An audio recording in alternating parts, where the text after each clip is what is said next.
Passe para Júlio Henrique de primeira, cruzou, furou a zaga, sobra da bola para o Tombense, é gol!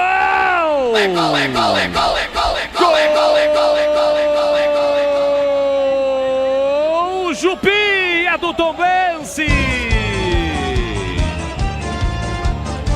O cruzamento que sai da direita, cruzamento rasteiro do Júlio Henrique. Uma furada incrível do Giovani. A bola sobrou para o Jupi. Ele dominou na altura da marca penal. A bola subiu, ele girou o corpo e meteu bonito no ângulo esquerdo do Dalberson para vencer o goleiro Bugrino.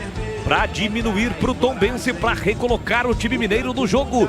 Jupi, 30 minutos e segundo tempo está registrado. Guarani 2, Tombense 1 e o detalhe do gol, Pepe. Uma falha completa do sistema defensivo do Guarani. O Giovani foi afastar a bola, acabou mandando, espirrando para trás. E aí o Jupi teve toda a calma de mandar para o fundo das redes. Primeiro gol dele com a camisa do Tombense.